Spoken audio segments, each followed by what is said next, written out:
Good morning, world.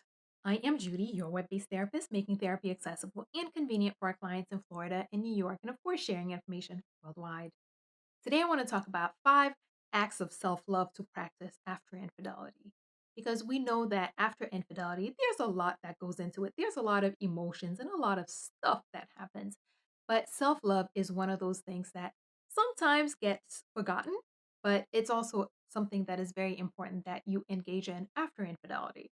But before I get into that, I want to take a quick moment and say if you are subscribed, thank you so much for being a part of our world.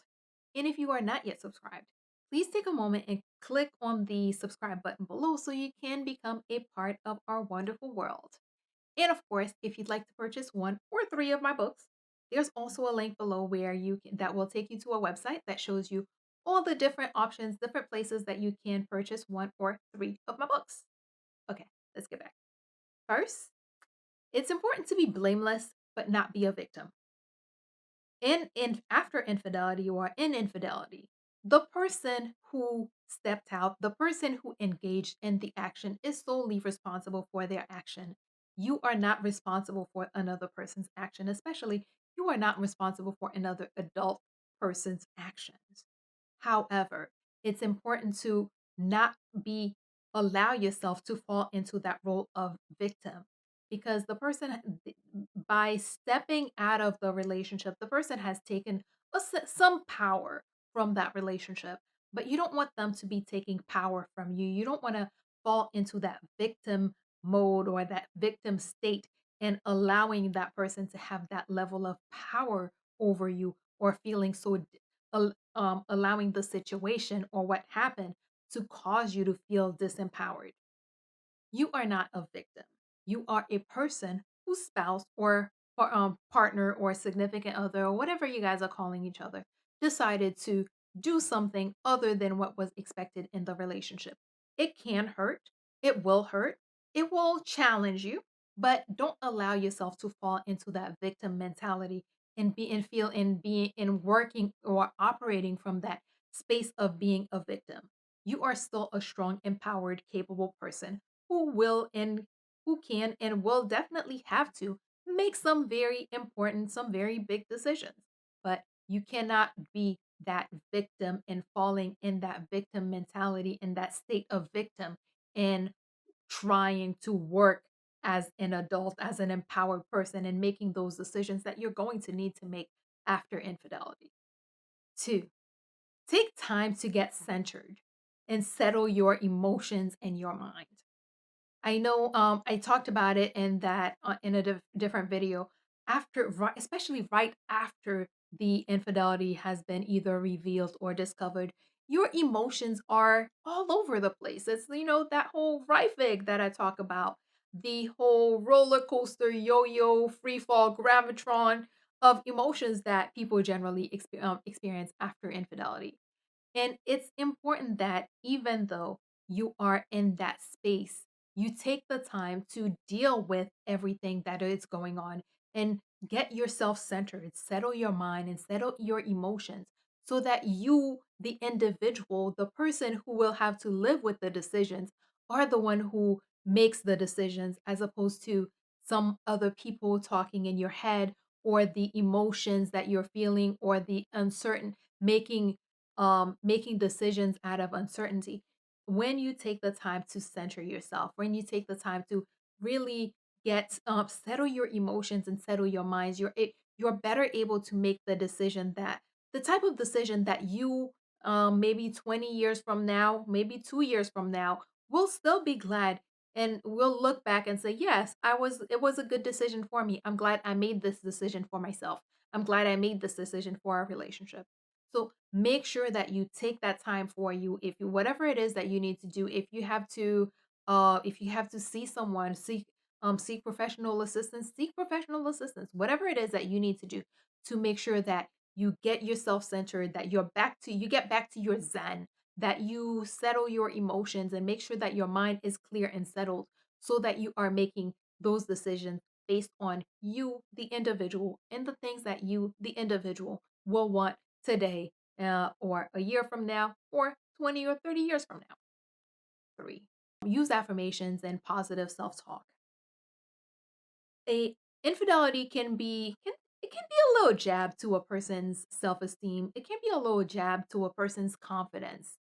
So making sure that you're applying those things like engage using affirmations, making sure that you're using positive self-talk and reinforcing all those positive good things that the good things that are you, reinforcing positivity, and try to squash anything all that any negative emotions or negative self-talk that may come through, or any all those bad feelings, all those thoughts about, hey, could this be my fault, or what did I do? All those things, you one way to help reduce them or eliminate them is by using affirmations and engaging in positive self-talk. There's a lot happening after infidelity. Affirmations and positive self-talk are a way to help you stay in a positive mindset, are a way to help you stay in that stay uplifted, stay in that, stay in your good vibes.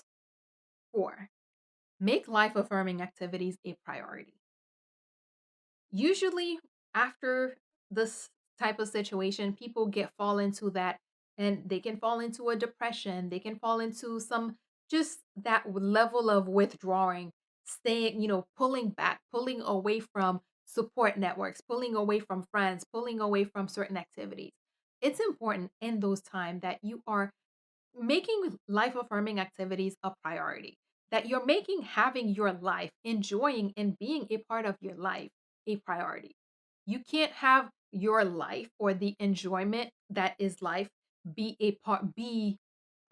taken away as a result of somebody else's actions. Your partner's actions um did hurt the relationship. Your partner's actions did hurt you, but you cannot allow them to have whatever it is that will take away whatever they took away from that relationship, and then take the enjoyment of life away from you. Make sure that you are continuing to engage in life affirming activities, and you're not just engaging, but making it a priority, because a lot of times you will not feel like it. A lot of times that feels like the last thing you really want to do, because hey, it feels easier to focus on the anger and focus on the hurt. But taking the time to engage in life affirming activities will help you be in that positive state, will help you see and remember life. And that helps place you on it places you in a better state, in a better position to make those decisions that you will need to make, because after infidelity, decisions will need to be made. And the better your state of mind, your emotional state, the more likely you are to make the decisions that you will be happy with, you will be comfortable with in 5 years or in 10 years or in forever. 5, take actions for you, but not against the person. Especially when people are dealing with that hurt, there's a tendency to do things to hurt the other person more, to get back at the other person. That's one of the reasons that you have to make sure that you're taking care of yourself, because you don't want to start doing things against someone else. Do things that you want to do for you. Don't allow someone else's bad judgment, someone else's actions to cause you or lead you to start acting away from who you are. For example, I know sometimes people after infidelity decide, okay, well, if you can cheat, I can cheat too. If you can go and be with everybody, I can go. No, that's not how it works, because that's not who you are. That's not what you want. It's not you cannot give another person that kind of power, to let that person make you do something that is not you, to let that person make you give up or make you lose your character, what is you, what you want, the person that you are. Do engage in actions that are for you. Engage in the actions that you want to engage in, but don't allow someone else to dictate these steps, dictate the actions that you take. Don't go acting against the person. Act for yourself.